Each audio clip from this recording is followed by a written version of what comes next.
Hi, everyone. This is Achuta Bava from Nightlight Astrology, and I'm doing a live cast right now to share with you an example of Malefic Enclosure, which I did a video on earlier today.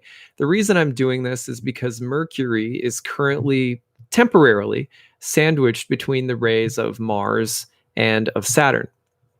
And when that happens, you get what's called a Malefic Enclosure. The gist of it I explained again in a video that I did earlier today. But then right after I did that video, I mean, it was actually pretty mind-blowing. As soon as I did that video, I had a client that walked into my practice whose chart completely exemplified the situation that is in the sky right now.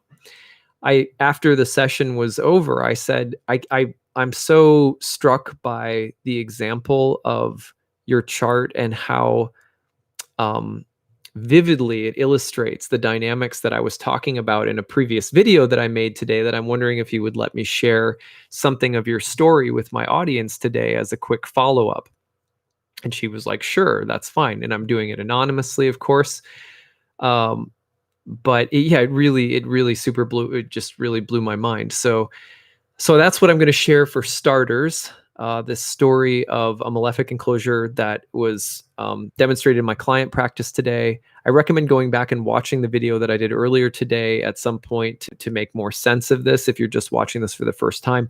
And that would be the video that I did on Mercury's square to Saturn and opposition to Mars, which again, just technically speaking, right now, Mercury is sandwiched between the rays of Saturn and Mars until about tomorrow afternoon, and that tomorrow morning maybe, but that is known as an enclosure or besiegement.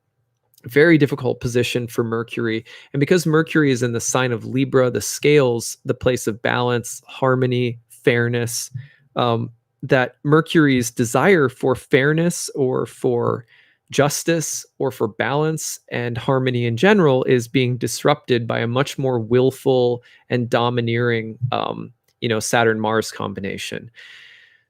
One of the ways we can see this right now is in terms of everything that's happening with the debacle over the Supreme Court. That is a very crystal clear correspondence between the planets and what's happening in the collective in the United States with regard to the death of Supreme Court Justice Ruth Bader Ginsburg and the entire debacle around the correct procedure or the most ethical procedure, and the history in the past 3-4 years, I guess it is now, of how Republicans have been going about that process versus how Democrats think it should be done. All of that is just a vivid example of the astrology of the moment. Mercury in the sign of the scales, balance, justice, but hemmed in by the malefic and caught between a rock and a hard place. So there's a lot of different angles through which you can what do I want to say? That you can map out what's happening right now in terms of these planetary movements, especially the enclosure this week. So that's what I was talking about earlier today. By the way, if you're just tuning in, please feel free to tell me where you're coming from. I'd love to hear where people are tuning in from. That's always fun for me. And if you have questions after I go through this, I'm also going to open up for Q&A in general. I'll probably won't do a super long one today, but if you have any kind of questions for me about anything astrological, feel free to put it into the chat box.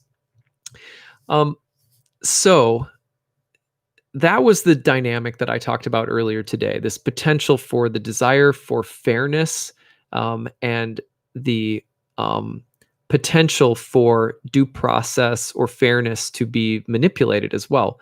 I gave the example in the video that I did earlier today, before I saw this client, of someone manipulating the rules to their own advantage, and that can be a really troubling thing. And also the way in which we might try to limit, restrain, use rules or strategies to contain something that's difficult to deal with.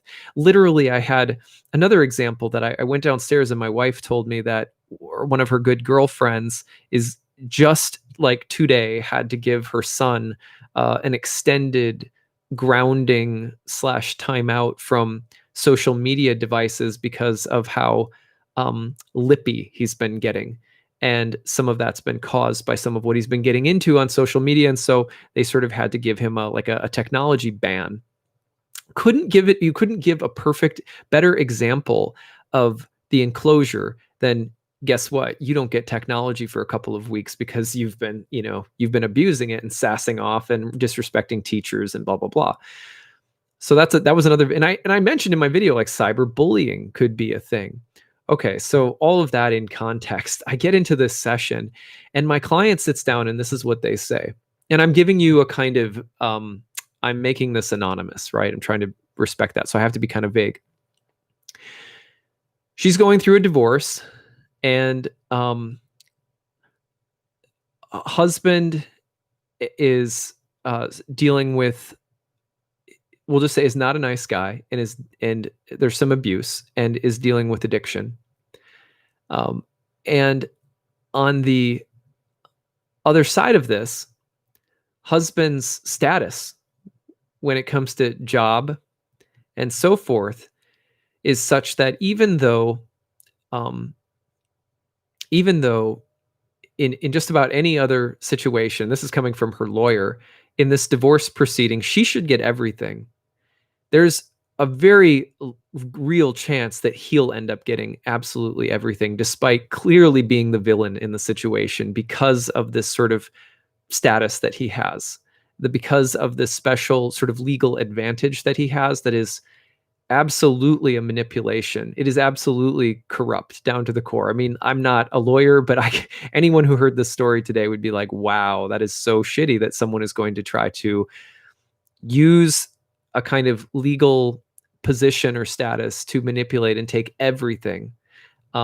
And especially when they've been the aggressor, they've been the addict, you know what I mean? Like, this is like someone that she's trying to get away from and start a life over. And so that was the story. But get this is crazy. So first of all, I was like, well, of course that fits completely with the enclosure that we're dealing with today from Mercury, right? Mercury's enclosed between the malefics, and that desire for fairness is just going to get potentially run over. Now, but this is what makes it even more astonishing, right? So, and I can't show the chart on the screen because I don't think YouTube lets you screen share. I don't think they do. Yeah, I don't see an option for it. But here's the crazy part is that in her chart, she was born with Mars in Aries at the 26th degree in her second house of money and finances. That is precisely where Mars is in the sky today. And we're talking about it being down to within a couple of minutes in her birth chart. So that, in other words, so that the way in which Mars is participating in the enclosure in the sky right now is mirrored with Mars retrograde in her natal condition of Mars in her birth chart. So that, all of this started very recently. All of this kind of exploded really recently as Mars is turning retrograde in her second house of finances, and she could lose everything because of this legal manipulation that her ex is trying to pull right now. And that I would talk to her on a day where Mercury in Libra in her 8th house, the house that has an association with other people's money, is enclosed by Saturn and Mars, the malefics, and synchronized perfectly with natal Mars in her birth chart. What can you say? That's like, I just couldn't believe that. It happens from time to time. It's not like it's the first time that it's happened. Like, when there's a really big transit in the sky that's like really acute for a day or two, it's not uncommon for someone to walk into my reading practice and sit down and have some story that is like a glowing example of what I just talked about or what I'm currently teaching about whatever transit is happening. But it is pretty rare that it would actually be, a Mars retrograde conjoined with the exact degree of her natal Mars in the financial house, and this perfect example of the enclosure happening in her life right now. And then, of course, I walked downstairs afterward, and I was going to have a little lunch before seeing my next client. And I was talking to my wife, and I was like just sharing a little bit of the example because my client had given me the green light to share. And then my wife says, "Oh yeah, that's crazy. Like, her good girlfriend had to give her son this grounding because of uh, he was starting to develop some real communication, like some real mean, nasty communication patterns. And so he got cyber grounded, technology taken away. There's that Mercury enclosed. Isn't that amazing? So anyway, I thought I would come on and share those stories with you guys just as a fun little follow up today because it was so mind blowing. And anytime that something is that mind blowing in astrology, yeah, sure, it's fun, but it also reinforces for me a couple of things, which I've been saying lately in the series that I've been doing about the 10 things that I've learned in 10 years of professional astrology. First of all, it helps us to remember that we are walking a destiny path. Things aren't just random, right? So, what was the bulk of the conversation with this client like after unpacking all of this together? You know what I mean? Like, what did we end up talking about? Well, we ended up talking about like, hey, look, yeah, there's a season in your life right now, and we actually tracked it out about how long does it appear that these financial challenges with your spouse are going to last, right? And when you have that information in mind, and you're in the midst of feeling like I need to make some kind of immediate reactive decision to combat what's happening, or to get out of it because it's uncomfortable, or to seek revenge, or you know what I mean? Like when you're in the midst of an uncomfortable situation, I think most of us just want to get out of it and we're willing to seek an immediate solution. And sometimes that immediate solution is good, but a lot of the times it isn't.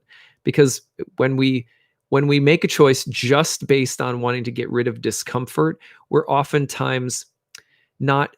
You see, the thing is that the best outcome often comes when we kind of say yes to the discomfort and ask it what it wants, ask it, how can we serve this moment? What is being required of me? What kind of sacrifice is needed? What is the appropriate response? Let me sit with it. As soon as we show that kind of poise, that kind of reflective willingness, then it's as though the correct, we start flowing with the Tao rather than just, like a rabbit, which we're just thinking of a rabbit. We're walking down the street, there's a rabbit. My daughter's like, oh, look, there's a rabbit. And then the rabbit's like, ah! The rabbit is like, just freaks out and tries to get out of there as quickly as possible. When we do that, it's just, we're going to break something. We're going to hurt ourselves. And that pattern, that kind of fight or flight pattern when discomfort comes up in life. Well, astrology is here to help us deal with that. So the bulk of the conversation was about helping her calm down and be like, yeah, you're enclosed in a difficult situation right now, but just let it be. Just let it be and see what happens if you sit and kind of invite it in a little bit more. And you have to spend some time quietly doing that. It can't just be like an intellectual chewing the cud. You have to sit with things. So we talked about a prayer journal. We talked about, even some time dancing, like spending some time, like I used to do, there's this thing back in the day, and I mentioned this recently too, but Gabriel Roth's 5 rhythms. You just take a little time to move your body with different kinds of sacred sound and rhythm. Anything that you can do to just let your body and your mind process things outside of just reactive problem solving as quickly as possible, that's good. But that advice comes alongside of knowing that, this astrological transit, you've got 7-8 months of it in her chart, like you've got, or the Mars retrograde ends in January, or, the Pluto is hitting her natal Mars in her birth chart right now too. Like, how long is that going to last? You get that bigger cosmic picture and you have place for it. I mean, how much it was mind blowing for her and me to both realize that what was happening in the sky today was so intimately connected, imagistically mirroring what's happening in her life and in her birth chart. And then, like I said, if you can allow that for you to be like the image of God being like, hey, it's all good. This is part of your destiny. Just, trust the process. your comfort, your peace is not defined by the discomfort of this moment. It's defined by the ability to sit back down on the seat of your heart and be like, I'm a soul. There's nothing I need to defend myself against because I'm eternal. There's nothing that I need to I can be engaged with my experiences without being pinned down by them, and that freedom comes when we use astrology appropriately. So that was just such a beautiful example of it in my practice today. I'm very happy to share it all, to share this with all of you. And hopefully that was, something that just adds a little bit to your understanding of what's going on right now and maybe gives you some insight that would be helpful if you're dealing with something that's a little bit difficult. So if you guys have any questions, I wanted to just open up any kinds of questions, Q&A about astrology for a couple of minutes today. So I'll just take a look at the chat box and see if anybody has any. From Ann Arbor, awesome. From Hawaii, wow. And Fort Lauderdale, Florida, and Toronto and Atlanta, north of Boston. Whidbey Island, north of Seattle, Puget Sound, wow. That is really cool. And Devon did I say that correctly? From the UK. Los Angeles, nice. France, Denmark, Portugal, London. Wow. Really, really amazing. It does make me feel good to help people because I need the help. Every time that you give help to someone, you get it. That in your brain, apparently it's like a flower. Think of it like a pulsing flower. And that when you give love, it looks and feels the same in your brain as when you're receiving love. And so if I'm using astrology to help someone feel trust and safety and encouragement and awe and reverence for the cosmos and for their own life, I can't tell that that's not exactly what's being given to me. You know what I mean? I can't tell the difference. My brain and so that's how God reciprocates with us. And that's why in Bhakti, for example, we say that the ultimate way in which to experience bliss is to develop love of God. Love of God means love of everyone, of everything, and to see the good, the beauty, the truth, the balance, the harmony in all things, to trust that that's there, to put your faith in that, to worship, dance, sing, celebrate that. And when you do, and you give that as a servant, to that source, you feel the reciprocation because it's in you too. It's your own nature as well. So you feel it when you give it. So yeah, it makes me feel really good. I wouldn't do this if it didn't, Anyway, New Zealand, San Antonio, Alaska, Germany, Las Vegas, New Zealand again, El Paso, Texas, Dallas, Texas, Charlotte, Texas. Wow, that's so awesome. See my plant back there? That plant, by the way, as I'm going through, because people always mention my plants, that plant back there, I put in my office on the very first day that I ever started an astrology practice in Chelsea, downtown Manhattan. I think it was 23rd Street,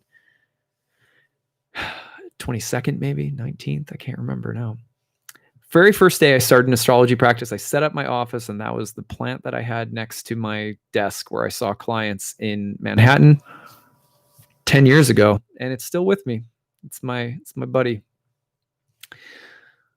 All right, let's see. Quebec. Wow.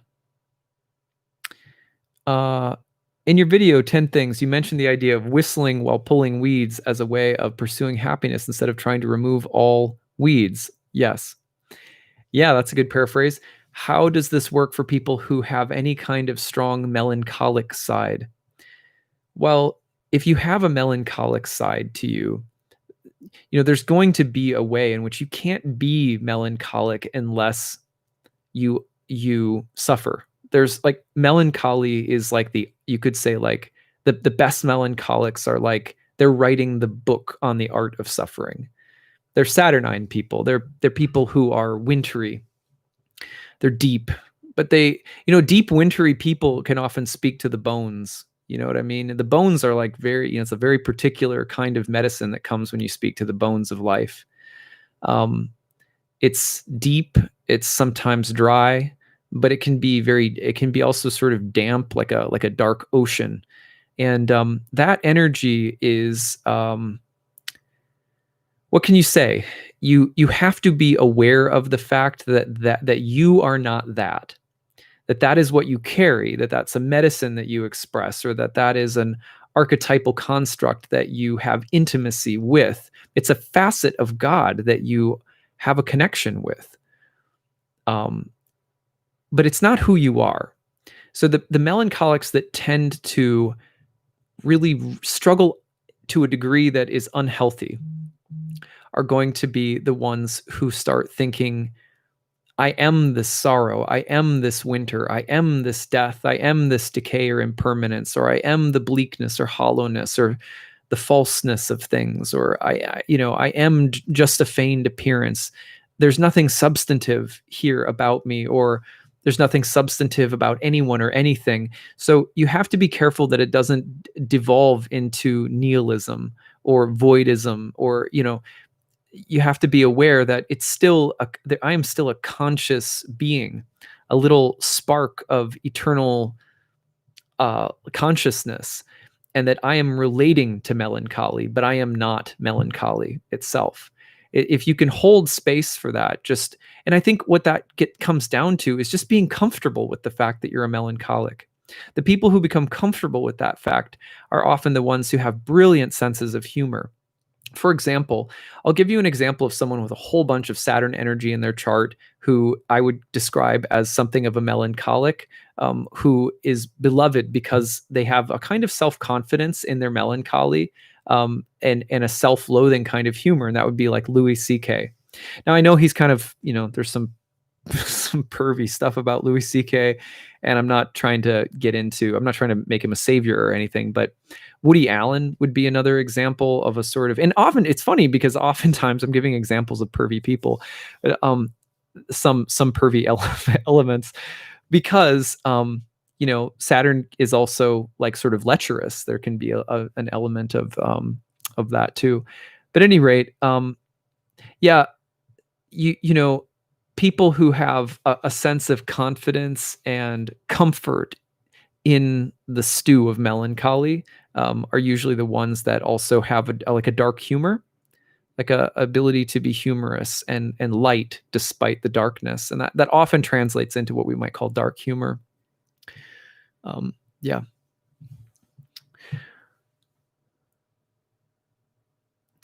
Is it even possible to still find happiness or pursue it? Is the chart suggesting the inability to do so? Well, it's like this. If you're someone who likes, I've used this example many times, but if you like Mozart's Requiem, who's to say that just because Mozart's Requiem was a little heavy that it doesn't make you happy? You know what I mean? So who says that happiness is only associated with light? In Bhakti Yoga in particular, in yoga in general, but in Bhakti Yoga in particular, we're falling in love with God for everything that God is. God is in everyone and in everything, the good and the bad, the dark and the light. So usually, we suffer things because when we aren't able to see the way they exist in a relationship with the larger whole or with their opposite or something like that. So if you can't understand that melancholy, in other words, is not opposed to happiness. From a larger perspective, from the perspective of transcendental consciousness, melancholy is a different kind of happiness. For example, in Vrindavan, which is like the childhood home of Krishna, Krishna has to leave Vrindavan, and he has to leave his lovers, the gopis, who he dances with at night, and he has to leave his best friends and his mother and father and all these people who are absolutely wrecked without him, because Krishna's God. But that separation, that angst, that loneliness, that hurt, that feeling of betrayal and abandonment that everyone feels when Krishna leaves is said to be a kind of bliss that might be even higher and more rare and sophisticated in a way than the bliss that's there in union. So melancholy is sort of like the angst of one who feels alone or isolated or cut off or distant or remote or misunderstood or disillusioned or something like that. But you have to be able to be patient enough to taste the sweetness that's there in that, because you can't feel those things unless there is an equal and opposite longing for something good, true, beautiful, perfect, unified, etc. So that if you understand that the secret essence of melancholy is union, then you understand that union is always in separation, and vice versa. Separation is always a seed planted in the heart of union. And you have to be able to dance with that dichotomy in order to feel the happiness that's contained within it. And it's not easy. I'm not saying it's easy to talk about intellectually. It's really hard to do. But that's why we need spiritual practice.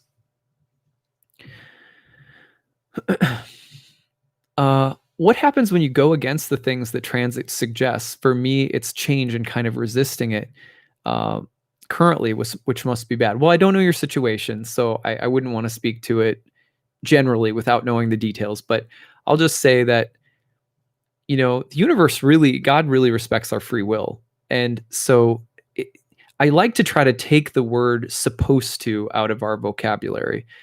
Think about it like this. You're supposed to love this. You're supposed to do good things. You're supposed to be a good person. You're supposed to blah, blah, blah. How many people end up rebelling against authority figures religiously, spiritually, psychologically, who make you feel as though being good and being happy is a matter of not being deficient. In other words, you should go and do these things in order to be happy. And if you don't, there's a problem. That doesn't speak to the heart. You know what I mean? Like, the heart's not moved by that. And so all I would say is, take astrology more and more deeply into your psyche over time, and just try to be the best version of yourself and come from your heart. Do the things that are hard to do, but that are right to do, that require moral and spiritual courage, that build you up into becoming the best version of yourself. But if you can't, and if you don't, just keep your eyes open, keep reflecting, forgive yourself, be very merciful toward yourself. Keep studying astrology, and the next time the transit comes around, if there was something you were supposed to do that you didn't, well, next time you probably will.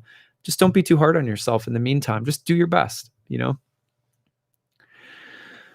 Let's see. Is that a fiddle fig leaf? I don't know. I have no idea what that is. You probably know. You would know, not me.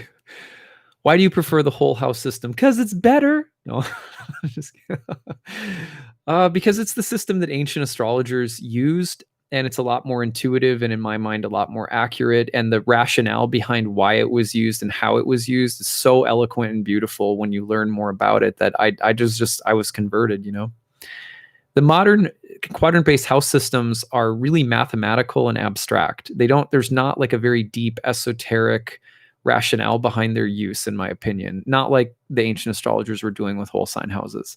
So, but that's just that could very well be my bias speaking. I am not for a second, because I use quadrant-based houses in horary, and they have a beautiful use and rationale. And I understand why I'm using a quadrant-based house when I'm doing horary. I can't say that I ever did when I was doing natal astrology. I do understand why I'm doing what I'm doing when I'm using whole sign houses within the context of Hellenistic astrology. I don't know if that's a great answer or not, but you learn if you ever take my class, that we spend a lot of time talking about this kind of stuff through lessons and things like that. What would you say for those who have Mars in Libra? Try not to compare yourself to other people. It tends to be a fault or a flaw with Mars and Libra people that you want to be good, look good, do good, but sometimes there's a vanity underneath it because of the tendency to compare it to other people. I want to do good or be good because so-and-so is good, and I'm a little bit jealous of them. So be careful of competition in the name of something like peace, or jealousy, or power struggle in the name of looking good or doing good or being good. Just be careful of Mars in the mix of the desire for something beautiful or peaceful. It can be very subtle, and it can guide you in ways that you're not always aware of. On the other hand, Mars and Libra people are often, those are the people who are going to be your peaceful warriors,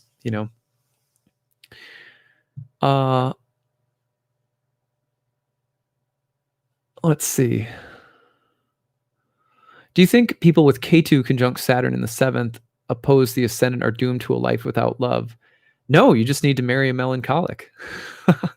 Yeah, you just need to recognize the need that a partner might have for isolation, solitude, reflection, contemplation.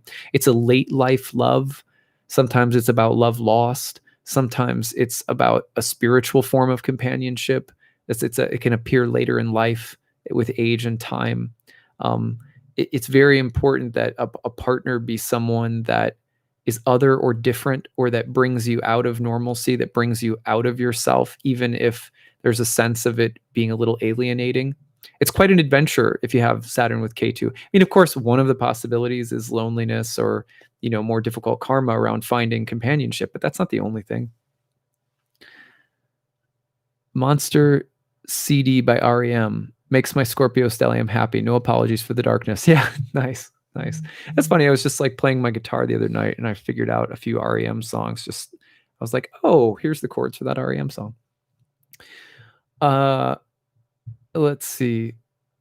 I have a 2-week-old granddaughter and keeping a journal for her because I heard that one day in your life is equal to the first second year progression. How does that work? Oh, yeah. Yeah, that's really interesting.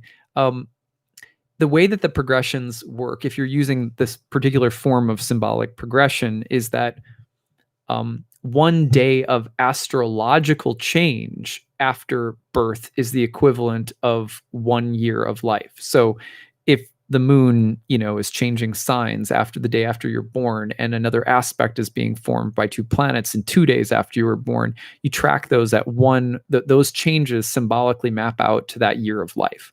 So if 15 days after I was born, there's going to be a full moon, then at 15 years old, that full moon symbolically sort of plays out on the stage of my life.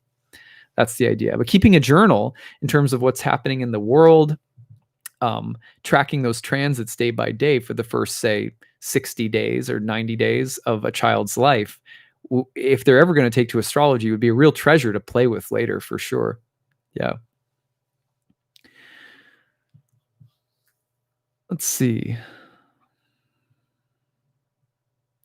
Are transits to the ascendant important? Yeah, definitely, because that's an initiating line. The things that cross over the ascendant become visible, or they become bright and powerful temporarily. And that can show up in a lot of different ways. Mars passing over your ascendant could mean like you're just on that day, you're just going to be a real jerk. Mars passing over the ascendant, on the other hand, on that day could mean, I'm going to start a workout routine, or Venus passing over the ascendant could mean you're going to buy some new clothing, something kind of simple and stupid like that. Or it could be Venus passing over the ascendant, you're going to ask someone out and get into a relationship with them. So it can be inceptional, things that can start, or things that become bright and strong temporarily. Of course, that's made a lot more powerful if there's a slow moving planet going back and forth over the ascendant. Why do I use Regiomontanus for horary? Because horary, the surviving texts that we have on horary from the medieval era forward were all being done by astrologers who were using quadrant-based houses and had really sophisticated ways of using them that are sort of written into the textbook rules of horary. So house cusps in quadrant-based form of house division go hand in hand with the classic texts on horary. So that's why most people end up using them for horary. But if you're like me and you practice Hellenistic astrology for everything else, you have a little division in your work where, like, I use quadrant-based for horary and I use whole sign for natal.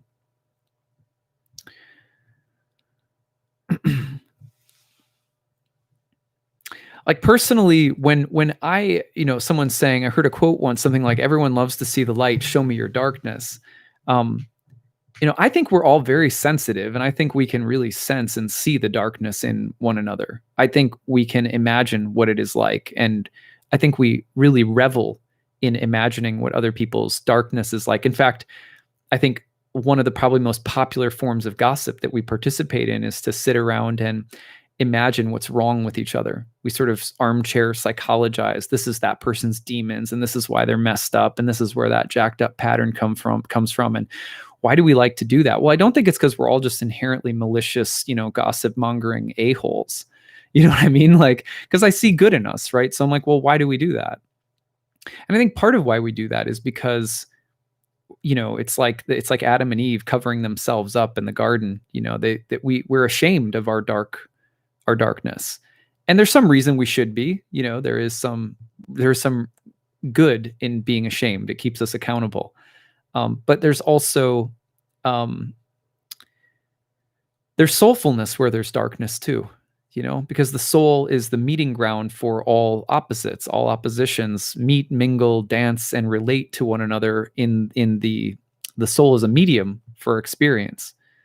And so I think we pontificate about those things because there's something missing in our experience of each other if that part's left out, and we desire that. We desire what we're separated from. We desire union with that which we're separated from. So if there's darkness in someone and we don't feel like we have access to it, we're hiding it, they're ashamed of it, they whatever, there's something about it that we want to be in relationship with. So I see that as part of the unconscious pull to like constantly dissect people. And really the most unsoulful thing we can do is to want to cancel people. Because in canceling people, it's cancel culture in my mind, even though I also find things that people do really despicable. I don't think that cancel culture is the answer to the despicableness in other people. I think forgiveness and mercy and understanding and curiosity is much more important, because if we, I think that showing an interest in not a diagnostic interest, why do they have a problem, but why is this darkness a part of reality? Why is it a part of the soul? What role does it play? Staying curious about it. I think that because otherwise the cancel culture is a result of being isolated, and then when we fear the other, and when we want to just isolate and protect ourselves from others, then anything that feels like it could be a threat to our sense of security, we want to eliminate. So there's a lot of that going on. It's not just cancel culture online. It's also building walls. People want to build a wall, In fact, I'm about to have my friend, an astrologer named Sean Nygaard, who lives here in Minneapolis. I just went out for lunch with him the other day, and he's going to come on my channel in October. And he believes that one of the great images in the zeitgeist over the past, say, 10 years, that exemplifies the kind of the imagery that I'm talking about is from Game of Thrones, the wall, the big icy wall that separates the world of men from the world of like outsiders. And that's a Saturnine motif. And Saturn is also associated with the desire to cancel anyone that is other than us. And I think, this divisiveness that we see in our country right now, even though I'm usually pretty open. I'm not a big political person, but I'm someone who's definitely more on the liberal side of things. But I find it deeply disturbing the way that people on both sides of the political spectrum want to see one another as toxic, bad, evil others. I think that that pattern is something that's happening to all of us right now, and I think it's really disturbing. So I know that's I don't want to get too far. I don't want to go much farther down that path, because I'm not sure what else I would have to say that wouldn't, potentially become really polarizing. But yeah, let's see. Can you talk about Pluto transit to the Ascendant? Well, Pluto is going to become bright and strong, and Pluto is going to be the means by which new things are initiated.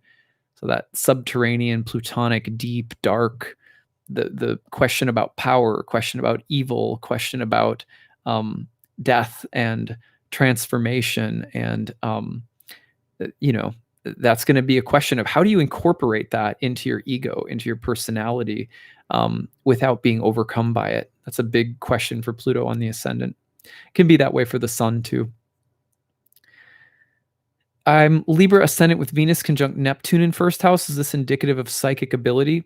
Possibly. It can, and I'm just being honest, it can also be indicative of self-aggrandizement. So you have to be really careful with that one, because Venus Neptune in the first house, sometimes very beautiful, sometimes alluring, sometimes attractive, sometimes very receptive and open and gifted when it comes to relating to other people, and sensing and feeling things. Yeah, that can be. So all of that's there.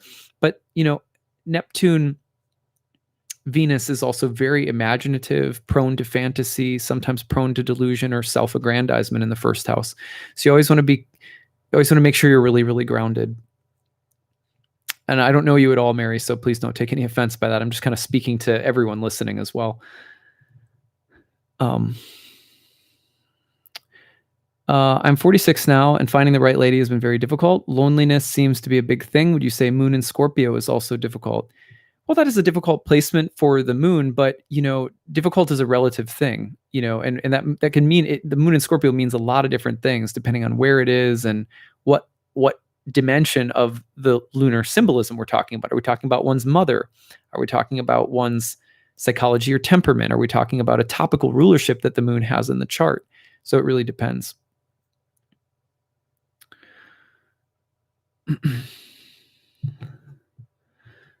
Can you please touch on North Node conjunct Ascendant to the minute? Oh, wow. Yeah, that's a big one. Well, Rahu and North Node in ancient astrology have to do with inflation and appetite and consumption and desire, and ambition.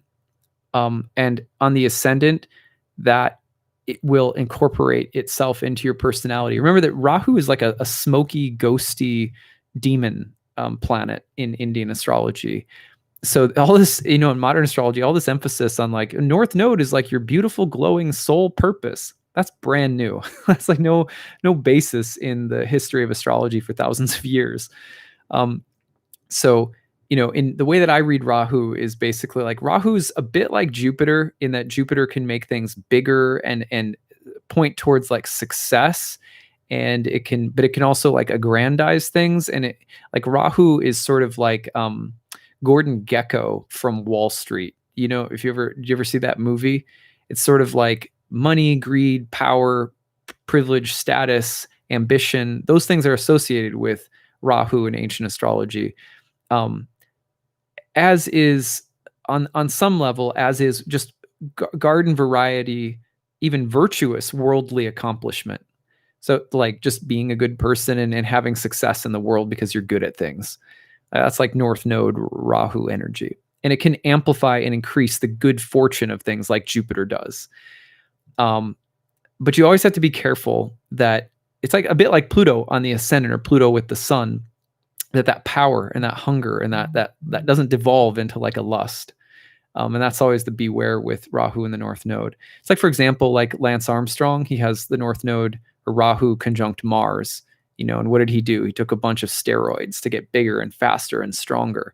One among many examples where you always have to be careful of the North Node kind of tending to make things a lot bigger, brighter, stronger, faster, but also lustier and potentially very corrosive.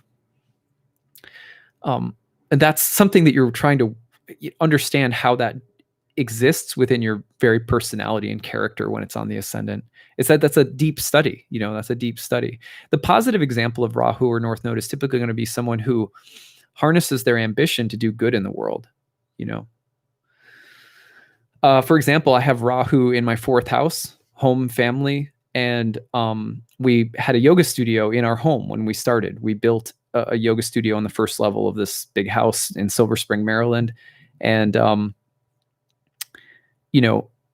I was told by an Indian astrologer, make sure that everything you do with Rahu as a business in your home, that there's a charitable element. And I said, well, we're doing all of our classes by donation. He said, that's very good. Because if Rahu is being successful, but isn't sacrificing some of the results of its success from its ego and giving it back to God, giving it back to others, the potential for Rahu to take over and become more tempestuous and hungry and destructive is there. So like a good example would be a humanitarian who's very successful might have a strong Rahu as well.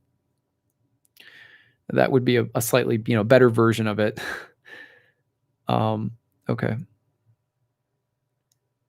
Let's see. Talk about Saturn squaring Pluto and Scorpio generation, please. The Saturn squaring. Talk about Saturn squaring the Pluto and Scorpio generation, please. I am not sure what is meant by that. Because Pluto and Scorpio is a big, there's a lot of Saturn placements during that time. So I'm not exactly sure how to respond to that one. In your experience, do most people with Ketu moon direct conjunction tend to have mental disorders or are very depressed? No. Sometimes, I've seen a fair amount of that. Yeah. I'm not going to I don't want to be the person who's always just, yeah, that can happen. Yeah. K2, and because K2 is a little bit more otherworldly, dissociative, detached, sometimes tends to get into drugs, escapist mentalities, but can be very meditative and spiritual as well. I've seen a lot of K2 moon people who are prone to meditation, yoga. They may work they may work in psychology or therapy. They may be a student of the unconscious.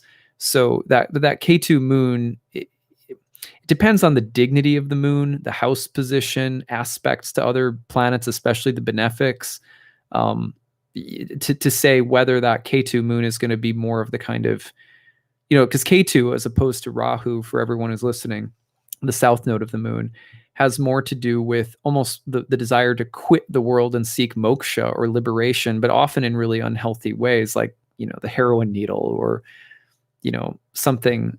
It's like Rahu is like Gordon Gekko, south node is a bit more like Kurt Cobain. You know what I mean? I've heard it also put that if the north node is punk, then the south node is emo, So if the north node is like kick down the door, then the south node is a bit more like quietly vanish out the door while nobody's watching. Anyway, so yeah, that would be my answer there.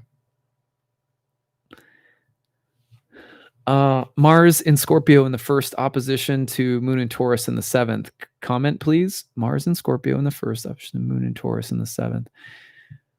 Well, power struggles in relationships come to mind with Mars and the moon across that axis. You got to be careful of that. Violence in the home or family, potential loss of property or land, potential for the death or sickness of the mother or wife, potential for, or spouse, you could just say generally. Those are the difficult ones that come to mind, like just, off the top of my head. Otherwise, you could say, that Mars moon opposition. Sometimes there's kind of like a mama bear energy. Someone who works with women, as a midwife, is a death doula, or is in surgery or medicine, or has analytical knowledge about the body. There's some other maybe examples that are a lot more positive. People who are into athletics or biology, people who like to work with their hands in the earth, stuff like that. It can be very investigative too. There can be like a side of a person that like a researcher, but those are just a few.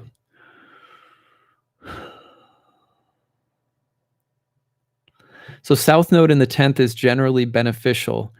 It really depends. I have the South Node in the 10th house, like right on my midheaven. And obviously I do something that's pretty spiritual for a living, right? Like I talk about cosmic sort of otherworldly things.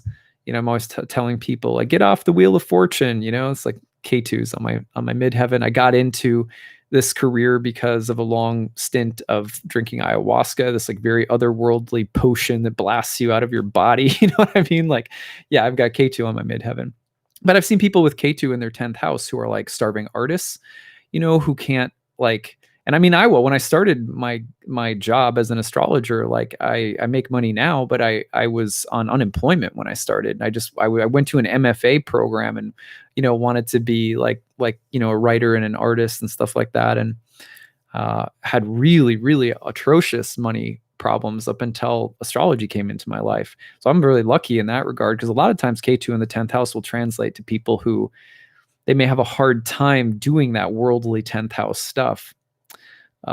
Not that that's not always the case, but it can be. Would you say K2 Rahu should be synthesized rather than moving away from K2 and towards Rahu? Or how would you say it's best to work with these? Yeah, I mean, that's the big myth of modern astrology, is that K2 is your past and Rahu is your future. And that just couldn't be farther from the truth. It's not a linear thing. There's not like that. I just have to be honest about it. I don't mean any disrespect, but like, I just couldn't disagree more deeply with that particular take on the nodes. You know, it's like a karmic river that's running through your chart, and the nodes represent two different ways of handling the discomfort of living in karma as an eternal being. And the south node tends to say, get me out of here. How do I escape? Maybe I'll stop eating food. Maybe I'll meditate 24 hours a day. Maybe I'll take drugs. Maybe the way that we want to get out is usually signified through the south node, but the way that we want to get more invested in tends to be through the north node. So when people say, oh yeah, go do your north node, that's just a form of spiritual materialism to say, oh yeah, go get better at relationships, or go learn more, or go get more degrees, or do better in your career, or care more about this in contrast to this other thing. There's a certain way in which that'll be appealing to people, because Rahu is always connected to our desire for ambition and success in worldly attainment. And you can maybe make that slightly more virtuous by saying, go get better at relationships. But the point is that Rahu entangles you more deeply in karma by desire of making you want to get things, or gain things, or earn things, or get better at things. That's absolutely fundamentally no different and no better an approach to dealing with karma than saying, all of this is effed, get me out of here. You know what I mean? There'd be two fundamental flaws, in other words, that Arjuna would make on the battlefield of Kurukshetra in the Bhagavad Gita. The one would be to say, look, this war sucks. You know, I don't want to fight this battle, the battlefield of life. Like, I don't want to fight it. So I'm going to go to a cave. K2. Krishna says, nope, you can't do that. But the equal and opposite problem would be if Arjuna says, well, my spiritual liberation will come only if I win this battle. To which Krishna says, don't worry about the outcome. Give up the outcome. Just be here now. You know what I mean? Just do what you've got to do. Render the fruits and the outcomes to me. Give them back to me. Don't worry about them.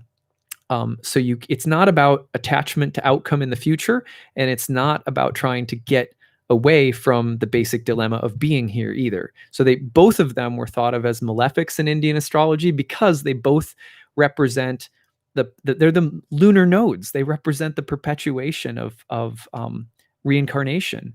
So, but both of them have to do with how and why we reincarnate, which for most people is it's like a diet that you're always trying to get on. You know, you're like, the south node, you're always like, well, you know, I've got to lose weight, because until I have a picture perfect body, I'm not going to be happy. So I'm just going to stop eating and go on this elimination diet and blah, blah, blah, and restrict and restrict and restrict and try to step away from the desire. And then when that doesn't work, when that doesn't bring you happiness, because you're just opposed to desire, when you do that, you're opposing yourself to an aspect of God and reality when you're doing that, then it doesn't work. And so then you get back and you just binge eat tons of ice cream. And but you know, of course, the answer is the equally appalling answer would be to say, well, screw it, I might as well just eat a ton of ice cream. And that's sort of Rahu. So both of them, it's like a river of karma, and sometimes it's flowing toward the north node, and sometimes it's flowing to the south node. Sometimes we're more invested in trying to do and become and get things, whether they're like very gross material or very subtle and like seemingly virtuous. Or we're trying to go in the opposite direction and sort of cut ourselves out from all of it. Both don't work. So I hope that's helpful. So just something to be aware of in your chart. Be aware of those tendencies, you know. Would you say people with a lot of difficult chart placements have bad karma? And if so, would you say this person has done a lot of bad in past lives, or could it be they just chose this hard lifetime? Yeah, there's no way to know that, right? Because all karma is bad karma. That's a really important starting place in a sense. It's like or another way of putting it is just like all karma is karma. And the difference about good or bad karma really has to do with the consciousness that's been cultivated in relationship to any of it, whether subjectively we judge it as good or bad compared to other people's karma. So, for example, for the saint, just imagine this. There's this really good documentary, and I can't remember the name of it, but it's about what happens to widows in many places still today in India. And oftentimes they will be thought of as the source. If the husband died, then it must have been because of the wife's bad karma, right? That's a thing that's like a superstition that is there sometimes. And then they'll be kind of kicked out and cast out by their families. And there's these different places, temples and communities, especially in the Bhakti community. There's a number of places that are like this, where those widows who have been kicked out and looked at as pariahs, or like you were the bad karma that was the source of this or whatever, they will be invited into temple life. And there was an interview with one of them that I watched one time, one of these women, who said, because she basically found God by coming to this temple after being kicked out through this really bad fortune. And they said, well, do you think your karma was really bad? Do you think you were really the cause of your husband's death, and that you had this really bad karma to like be kicked out of your family? Or like, how do you square with the karma that was associated with everything that happened to you? And she basically said, well, there was at one point in time where I really struggled to understand why this would happen to me, why this would happen to my husband. But now, and this is just paraphrasing, now that I'm here and I'm immersed in bhakti, in yoga, I realized that this was the greatest good fortune that ever happened to me. It could have been a lot worse. Maybe I even deserved a lot worse. But I consider all of it to be good fortune from the perspective of now finding myself immersed in spiritual life. And that's the truth, is that it doesn't matter what the placements in your chart is. It doesn't matter how good or bad they seem to be compared to someone else. The ultimate redeeming experience is the one that comes when we give our mind, soul, body, heart to God. When we fully, every day, just try to walk around the world seeing the light of God in each other person and in all things that happen. We surrender and open our heart and our hands to receive that. That's what makes the karma beyond good or bad. So I don't think that an astrologer is worth seeing if the astrologer is going to look at a chart and have those particular types of judgments. Because again, like, compared to some people, yeah, some karma seems good, some seems really bad. Maybe they did bad in past lives, blah, blah, blah, blah, blah. But as soon as a soul is surrendered to God, you understand that everything that has ever happened has been a gift. Everything that has ever befallen you or other people in past lives, the lessons, the faults, the victories, all of it goes beyond that and into the realm of the divine. And that's what redeems, that's what heals, that's what saves, and that's what spreads too. When people are very attracted to that, when they feel it really coming from someone's heart, that's why in the pictures of the saints, there's always a glow, a halo around the head. It's like that perspective that a person has gained about life and people, it goes beyond comparison. It's so attractive. Why is it so attractive? Because it's effulgent, it's light, it's beautiful. It's not light like the sun versus the darkness of the night. It's a light beyond those two lights. It's an attractiveness.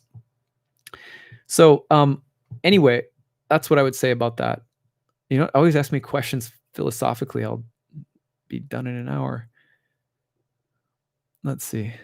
I'm just going to see if there's maybe one more. We'll finish up with one last one. What if Rahu, Sun conjunct 2 minutes apart in the 10th house? Can you touch on this?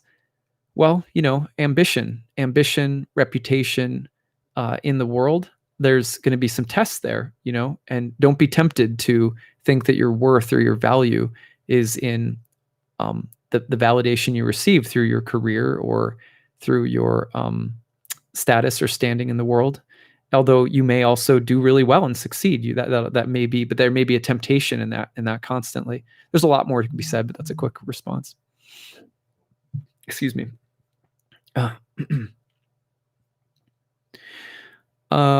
What in astrology can point to past life topics still present in your current life? Everything. Absolutely everything. The whole chart. I feel like the more I try to cultivate a stoic attitude towards both joy and suffering, the more I dissociate from reality, it seems, rather than becoming more present in my experience. Yeah, but that's because we're not supposed to cultivate a stoic response. We're not supposed to say good, bad, they're just the same. No, they're very different experiences. It's like this. You imagine equanimity in spiritual life is not the picture of not being moved by ups and downs. It's not the picture of not having internal diversity. It's not, spiritual life is not found in dissociating ourselves from experience or even from duality. It's more like, think about an ocean. An ocean, if you look at an ocean and you see, okay, there's rivers pouring into it all over the place. And the ocean is undulating and moving all the time. But you never see the ocean dramatically go up or dramatically go down, right? It's just sort of moving and undulating. And there's lots pouring into it. And then sometimes the rivers will dry up and nothing will pour into it. The ocean keeps moving. It's cohesive, it's together. So soulfulness means that we invite all experiences in and we hold space for them. We feel them in light of God. Or you could say that we're able to see and feel and relate to God in all experience. And we do that without getting entangled, lost, polarized, and like pulled apart and sort of, scattered. So it's learning how to stay whole, developing a sense of a soulful place in which to, we're the medium for experience. So we don't want to get rid of experience at all. Remember, the Stoics are not the creators of astrology. Sometimes people think that Stoics practiced astrology, but the Stoics were not the inventors of astrology. And it's also important because, like all of these experiences that exist, the ups and downs, the variety of emotions, the variety of people, all of the dramas that happen in creation. Like as again in the Bhagavad Gita, Krishna doesn't tell Arjuna, hey, you know what, just, you need to go through battle. You're going to go fight this battle and you need to go through it perfectly equipoised, which means you don't feel the rush or the adrenaline. You know what I mean? Like a battle is not a place where you're being stoic. You know what I mean? So it's not a question of what we do or eliminating emotions or feelings or experiences. It's a matter of how we do it and the consciousness that we carry while we do it. Can we maintain a kind of deep, loving, intimate sense of union with all of our experiences, seeing God in all of them, worshiping them, celebrating them, bringing them in, while we also feel all of them? You know what I mean? So that you can't do that in my experience without spiritual practice. For me, chanting is so helpful every day because when I sit down to chant, my daily practice, which I'm going to do after we get off today, my daily practice is to chant for 60 to 90 minutes at a time. So I chant probably 90 to 2 hours a day. And when I chant, I'm calling on the names of God in Sanskrit and filling as much as I can. Some days not so good, but as much as I can, every time I chant the names of God, I'm pouring all the thoughts that are in my head, the emotions that I feel in correlation with the thoughts. I'm just pouring them into the chanting so that God is coming more and more into who and what is flowing through me.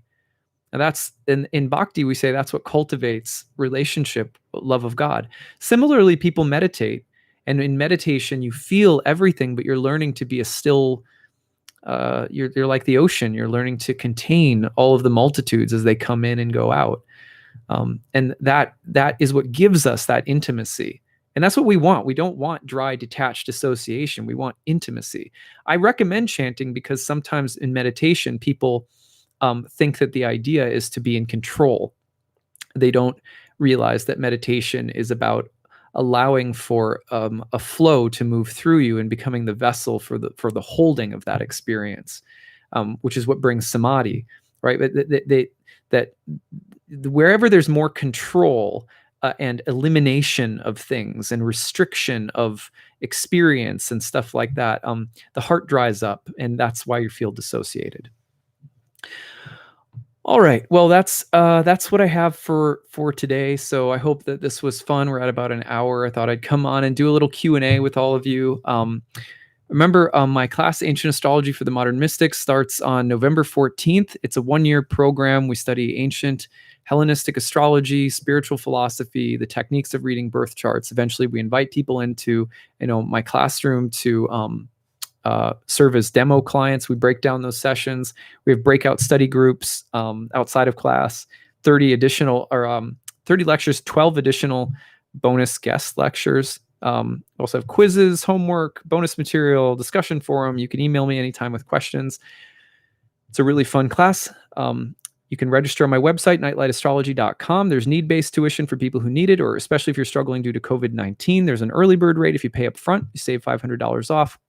Payment plan if you need it. If you have any questions, feel free to email me, info@nightlightastrology.com, my website, nightlightastrology.com. I'd really try to make the program accessible for people. So if you really want to study, you have the time and space to study, but you're struggling or whatever, just be sure to check out that need-based tuition. All right. Well, you guys have a wonderful day, and we'll connect. I'll be connecting with you guys again tomorrow. Take it easy. Bye.